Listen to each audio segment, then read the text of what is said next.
நிலையானது ஏற்பட்டது. இந்த கையினாலேயே டெய்லியும் சிவார்த்தனையானது பண்ணிட்டே இருக்கணும். பாதம் சம்பு பார்வதி யாத்திர கமனம் மூர்தானா சங்கரம், இந்த 2 பாதங்களும் கோவில் நோக்கி யாத்திரைகளாவே நடந்துகிட்டே இருக்கணுமா. இன்னைக்கும் பாத்தீங்கன்னா வைத்தீஸ்வரர் கோவிலுக்கு நடைபயணம் அப்படின்றது நெடுங்காலமாக நடந்துட்டு இருக்கு.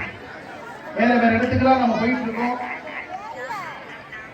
ஆனா நம் முன்னோர்களுடைய பாத யாத்திரையானது எதையாவது ஒரு சிவாலயத்தை நோக்கியவே இருக்கும். அப்பேற்பட்ட நேற்றே இந்த பாதங்களினாலே சுவாமியுடைய ஆலயத்தை நோக்கி பயணமானது ஏற்பட்டது. இது மாதிரி நம்மளது சரீர அவயவங்கள்லாம் சுவாமியை நோக்கிதாகவே இருந்தது. நாம் அமைதி காத்து இந்த யாக வைபவத்திற்கு இடையூறுகள் இல்லாமல் இறைவனை பெற பிரார்த்திக்கிறோம்.